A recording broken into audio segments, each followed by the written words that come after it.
Hello, welcome to iCast. I'm Fatima Youssef, your host for today, and I'm having Amal Mzayen. She's going to be for the co-host for today's episode as well.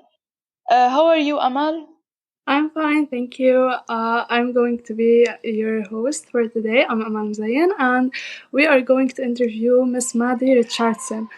She's a teacher and she's a middle science teacher in the US, and in her own special way and special SEL sessions, she managed to inspire a lot of students. Hello, Miss Maddie. Can you, how are you today? Hi, yeah, I'm doing well. I'm super excited to be here with you guys. Thank you, thank you. Can you tell us more about yourself? Absolutely. So, I am Maddie Richardson. I'm the creator and founder of something that I call the Miss R Project. And it's basically a social media based grassroots movement to spread information about teaching strategies along with developmental psychology and something that we call social emotional learning, initially founded by CASEL.org. And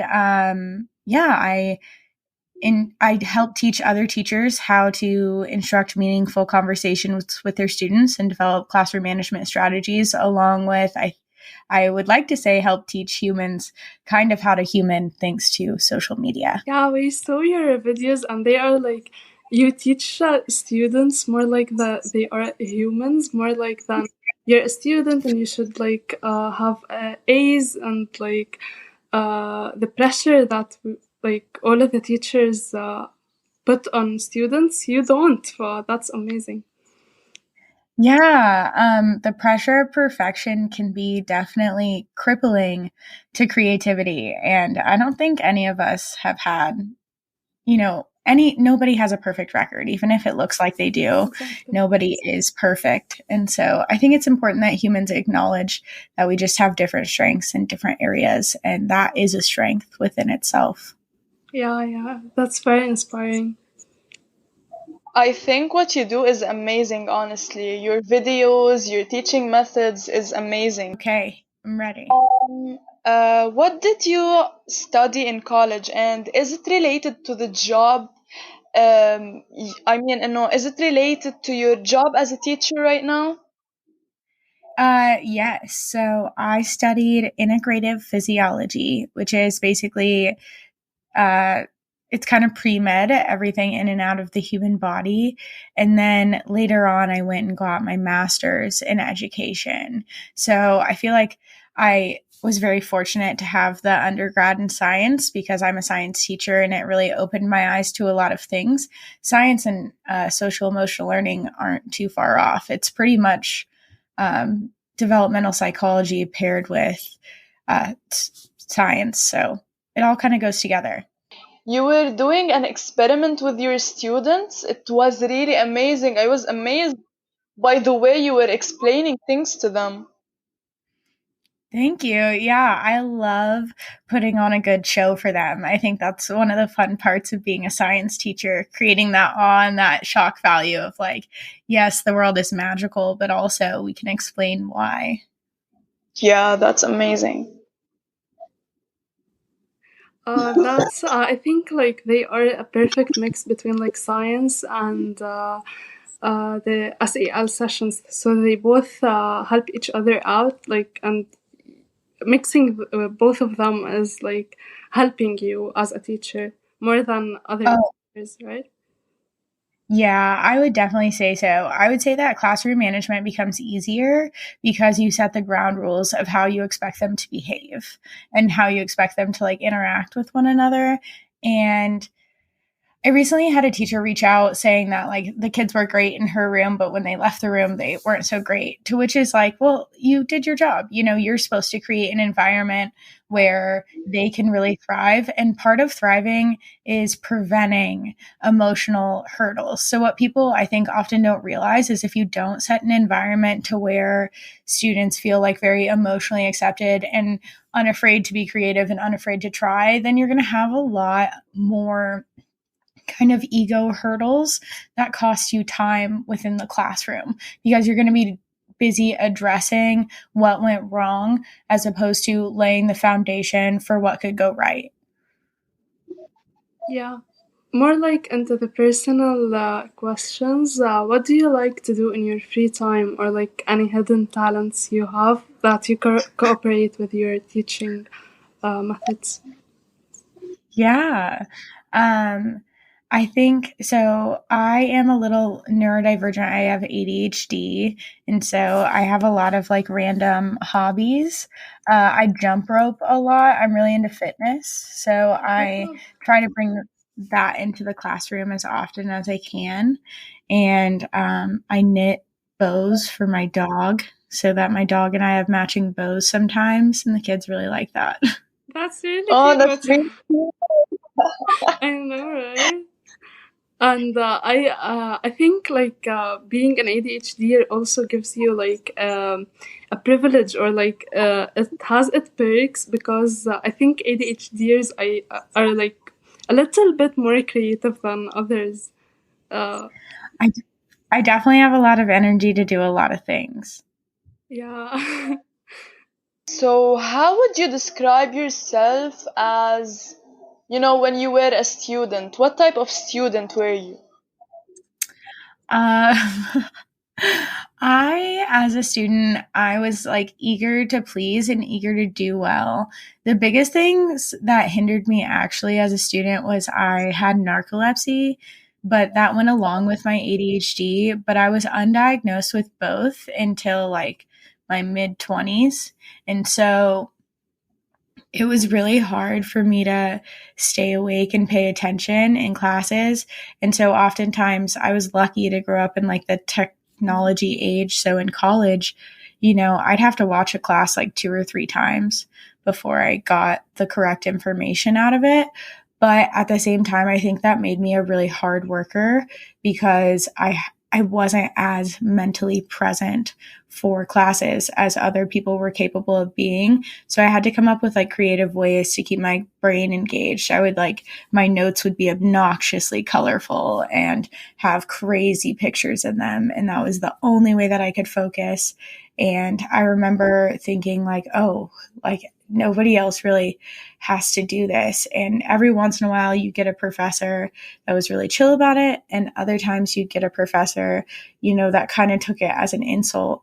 But to be honest, like if I was allowed to learn in a way that fit me, then I was capable of a lot of things. Like if I would have just been allowed to stand in class when I got tired, that would have like really been a game changer for me. And so there's these little things that sometimes hold people back that we don't account for, and they act like anchors, like weighing people down from what they could become.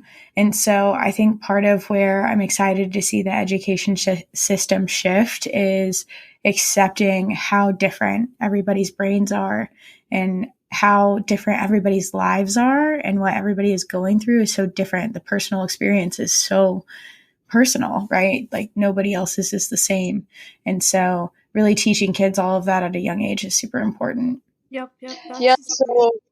So what your experience made you create these sessions, you like come up with the idea of SEL sessions for the students and so on. Yeah, for sure. The SEO was more designed, I feel like, by the students. We always kind of had the hype of like today's a new day. Yeah. But they started asking for like pieces of advice beforehand, or I'd like lead with a little piece of advice. Oh, I'm so sorry. And then it just kind of evolved into what it is now. And eventually I became super passionate about showing teachers like how to do it. And that's how we got to where we are. Do you think like you as an ADHD kid, and you weren't diagnosed until like mid-20s, which is like a little bit risky. Like, you should be diagnosed like before, like at 12 or something, I guess. So do you think that we should make our classrooms more ADHD friendly? As you said, like if I'm allowed to stand in the classroom, I would really be more focused. Yeah, I think just increasing knowledge about different brains is honestly what is naturally going to make it more friendly. Yeah. I think that sometimes cultural norms is what makes a classroom accidentally unfriendly, as in, like, sometimes someone who is presenting with ADHD may need to move, and that can be seen as defiance, right? So rewriting that of like, hey, they really aren't trying to defy you. They're actually trying to really listen to you, and helping people understand that is huge. Yes, that's true. So a last personal question is like, if you weren't a teacher, what would you be working right now and today? That is a very interesting question. I don't know. I love being a teacher. I also am really creative. So if I wasn't a teacher, I would just be creating, and I hope that I would be creating in some sort of facet that is helping to better the world. So it's like the same goal, you know? For sure, for sure. That's amazing. That's really inspiring. Did you consider, like, being a therapist or... Yeah, I considered it. Honestly, science is just like really cool, and kids are really cool.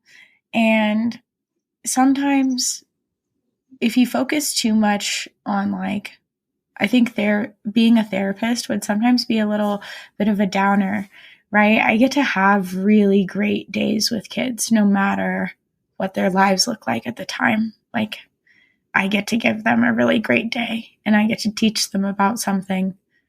And I know that the most influential people in my world were like my coaches growing up. So just kind of aim to be that to the future. Yeah, really, Yeah. the teacher plays like a really important role by like inspiring the kids, and you do that. I personally got inspired by like your quote, and like I repeated. I find like myself repeating it unconsciously. So like it's That's amazing. yeah, that's really like, and it really affects like my mental health, like myself. So yeah. Okay, I think we went through, like, the question of what made you include SEL sessions. Is it because of your, diagnosis, or, can you explain more about that? So initially, the SEL session started my first year as a brain break. So I designed a brain break as like 5 deep breaths, and we would focus on different senses as we did it. And I immediately realized that when I did a brain break 20 minutes into class, my class was like ready for the transition. It was a very opportune time for the 47-minute class period. Like, it was after their warm up, after attendance, after going over the warm up, right? And that's about 20 minutes in before you go into true lesson. And I understood synaptic priming, which is basically like that if you keep a routine, the brain will come to expect that. And therefore, the brain will be like better prepared for it. A lot of how I design my classroom is to reduce fight or flight being activated. So I try to be very predictable, down to like little, sounds kind of weird, but I dress very similar a lot of days. I want the kids to subconsciously like feel that I am something very predictable and something that they can trust. And so the routine going 20 minutes in, that is a predictability as well. And the reset of the deep breath really helped a lot of them. So then I tried to like start making it more intentional of like, okay, here's a tip or trick that you could use or whatever. And then when I started my 4th year of teaching, I decided I wanted like a class mantra essentially where it allowed them to make mistakes and try again. That was my biggest focus. I wanted a kid to be free to mess up and be like, yep, I messed up, but I can try again. And the today's a new day just kind of appeared out of thin air. And I started saying it to them every single day that year. And that was last year. And about a month in, the kids kind of get goofy with it and they act like they're going to get in trouble and they start to say it with you. And I would just lean into it and I'd be like so excited that they're saying it with me. And that just kind of like escalated it to more and more and more. And so it is strategic when I take that break. It does prime their synapses to know that the lesson is about to begin and that we are transitioning. So it does allow them to very clearly identify that a transition is going on and that we're moving on past bell work and moving on to something new. And it chunks the class in half. It works well as far as I can tell with the age group of having a break at that time because their brains really do need to reset. That's really smooth. I love it, honestly. Thanks. Yeah, it's an art for sure. Like what other activities like you love doing when you're making like the normal activities you would do to explain like lessons other than the SEL sessions which is between the routines and explaining the actual lesson. Yeah, I think you're asking like what type of like activities do I like to include in my like curriculum in my science lessons? Yeah, exactly. Yes. For sure. So I do a lot of kind of like interactive storytelling is how I would put it. I set my desk up in a way that I am the center of attention. But I like walk in between them and I get really into it while I talk about it and we demonstrate it as you guys saw with the Erlenmeyer flask with hot and cold, but we also demonstrate it in other ways. This week was all about gravity. So I would frequently just throw things in a safe position around the room and be like, oh my gosh, does gravity exist? And they'd all be like, yeah. And I'd be like, well, how do you know? And we'd go through what does proving it mean? And we'd pretend to like be in court or I would pretend that I was their boss, like, and they had to negotiate their raise, but they wouldn't get a raise unless they could prove that gravity existed. And so I really like interconnecting real life skills into my lessons. So it looks very, very vibrant is how I would put it. I obviously do like small groups. My classes thrive off of a website called I'm going to say it wrong and I'm sorry, but Blookit or Blookit. It's BLOOKET.com. Yeah. And if you look up Miss R, you'll see like all of my science sets, but it's a like review site where it turns everything into games where they can compete against each other. And the more they play, like the more characters on the site that they get. And the games are actually pretty fun.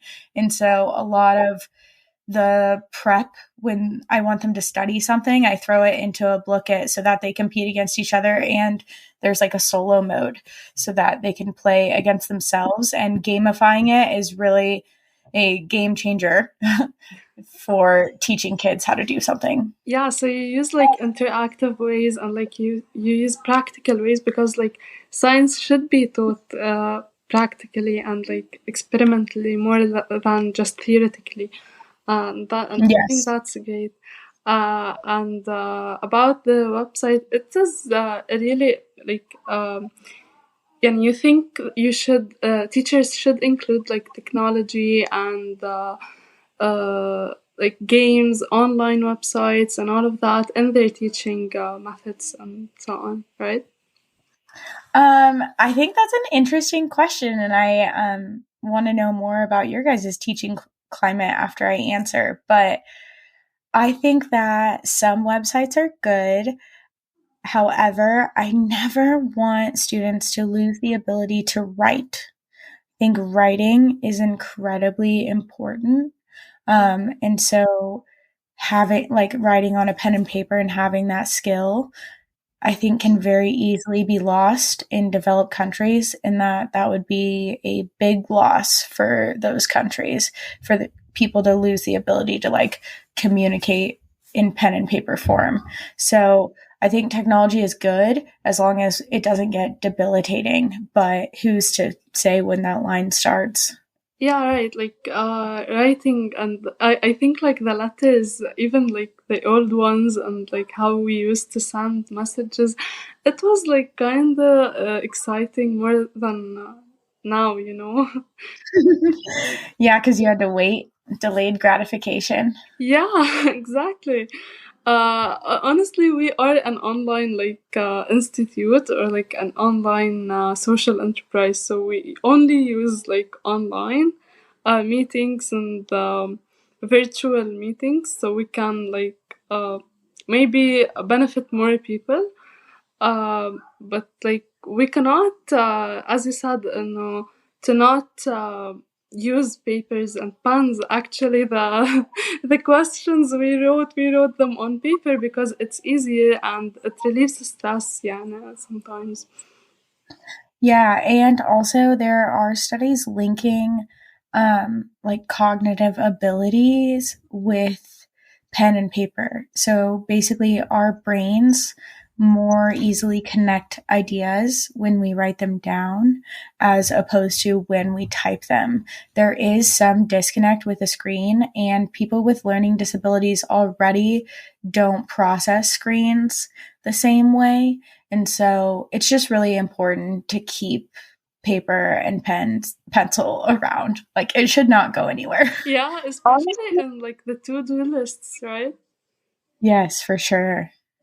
honestly, I prefer like the paper and pen till now, even though like we have so many apps and so many, um, sites to write on, and to that could help us more than a paper and a pen. But I do still prefer, writing on, um, like my notebook, and you know.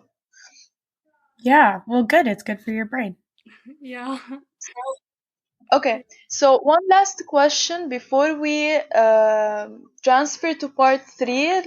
We're going to talk about teaching in Lebanon and so on. So what are some tips and like life advice you would give to the students? Yeah. That's a good one.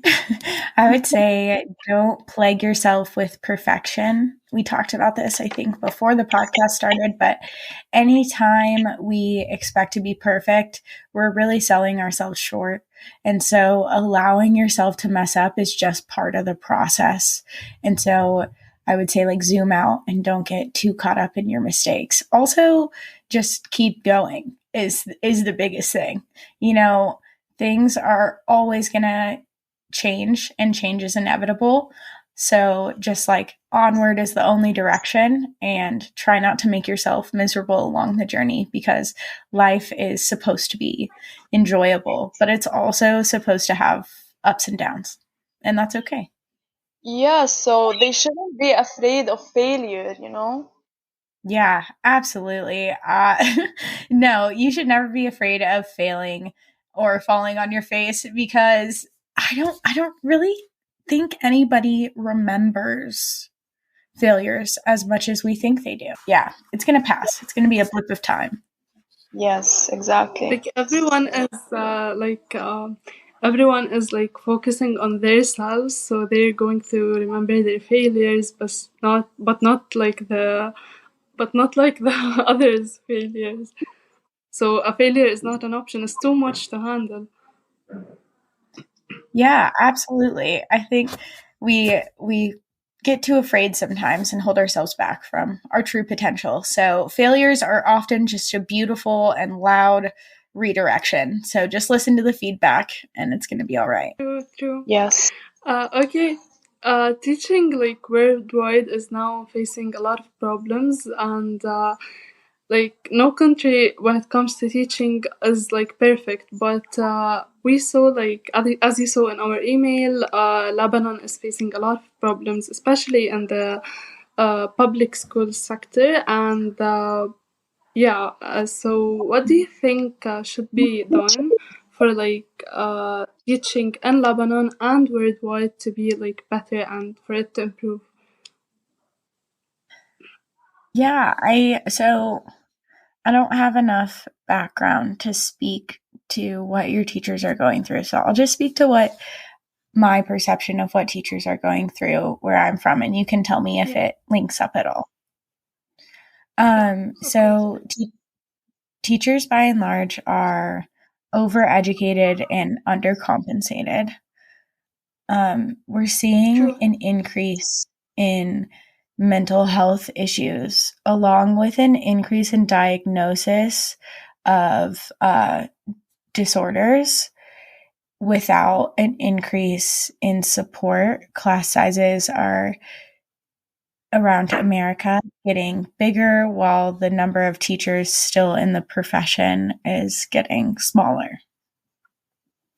So there's not enough payment or salary for like the teachers, even though they have a lot of experience and like sometimes they have master's degree or uh, like a good degree, so they can teach the students, but they're not getting enough paid. Correct. And that a lot of that has to do with inflation also. We've seen rapid inflation with COVID, and teachers already weren't making a very livable wage, and then COVID happened, and it was like they're definitely not making a livable wage now. I think it's just as, you know, I think what they are facing there in your country is just as, you know, like what we're facing here. Like our teachers here, like don't get paid enough. You know, COVID had a really bad impact on Lebanon in general, not only, you know, in teaching, but like, you know, teachers were mostly affected by it here. Yeah, teachers are drastically affected by COVID because of both compensation and I would say mental health is like the biggest thing. Dealing with so much more mental health cases post COVID is definitely something more to deal with. Yeah, it's a hairy environment that we're in right now. True. What have you done like to get over this as as like Miss Maddie? What have you done to like get over it? So I just kind of keep pushing for change. I keep knocking on doors and like talking about what's burning teachers out and trying to get people to listen, because here's the truth. So Maslow before Bloom applies to teachers too. So Maslow is essentially, and I don't think that Maslow actually came up with this idea. I think it was actually Hindu, probably in origin. I've also seen some evidence of Native American in origin, so I'm not sure. But basically, he said that physical needs had to be met along with emotional needs and self-esteem needs prior to someone reaching their quote unquote true potential, right? So currently the financial safety needs of teachers are not met, and therefore they cannot be reaching their true potential within the classroom. Well, that's going to trickle down to the students always. So teacher working conditions are the conditions that students are learning in. And so we really need a lot of community support, because part of developing as strong countries is pouring a lot of love into developing our students, which starts with pouring a lot of love into our teachers. Yeah, true. So I always see your videos, you try to push teachers for to know their worth, so they can so and as you said, if teachers are better, students are better, the country is better. So yeah, that's really amazing. Thank you. Yeah, I think it's important that everything is a system of checks and balances. I think absolute power corrupts absolutely every single time. So we can't just expect things to go well. In fact, we should kind of expect conflict a little. We should expect that every once in a while we're going to have to like self-direct or redirect, and because humans are so far from perfect, as we covered before. So to expect policy to be perfect is, I don't know. Yeah. Backward. So what are the obstacles that you faced as a teacher in your country? Obstacles that I face as a teacher is definitely like the get better faster rubric, which is what a lot of American teachers are scored on right now. That rubric's a lot, a lot, and it's difficult to have a lot of job satisfaction as a teacher because it's always just like do better, do better, do better, and so they that job expect you to be perfect all the time. Yeah, for sure. And that job satisfaction has to come from like within and from the kids. And so I think it's definitely it's a struggle a lot of times, especially when you know there's such demand in other industries that pay so much more. And that's why we're seeing so many teachers leave. Yeah. Would you change anything about how they think, you know? They expect you to be perfect all the time. Would you change that? Yeah, I think that it needs to be a better system of checks and balances. And the best way to create that would be to get like board members and administrators in as subs just for like one day a quarter. I think getting the higher ups involved in the classroom so that they can really understand is one of the best ways to create better conversations. Lastly, we would like to listen for a message you would like to tell to teachers. A message to tell the teachers? Yeah. Yeah. I would love to tell teachers thank you for showing up, even when it's hard. Thank you for continuing to look for resources, even when you feel depleted. Thank you for being unafraid to try new things, even when it's scary. That's really sweet. And like, really, thank you for every teacher that has taught us. Thank you, Miss Maddie. And because today is a new day with a new opportunity New to make your opportunities to world. make your world a better place to be. Yeah, I really like that. We would like to end today's episode. We enjoyed so much. We benefited so much. Thank you. And if you have any other thing you would like to say, you are free to tell us. Yeah. Well, thank you guys so much for reaching out. Please keep me in the loop of how things are going in Lebanon. I'd love to hear. And kudos to you. Keep fighting for change. Keep making resources for teachers. I think that's huge. And so thank you guys for your time. Thank you so much. And thank you, by the way, for the video. We saw your video about Lebanon, and we were super proud that we got our voice like heard by you, by so many teachers like you. So we are super proud that we have people like you around the world. Of course, absolutely. And I think that the internet is only going to help us further. So keep fighting the good fight and let's go change the world. Yay! Thank you. Okay, guys, thank you so much for this amazing episode, Mrs. Maddie. عن جد, it was absolutely amazing. Don't forget to follow us on Instagram, listen to our podcast,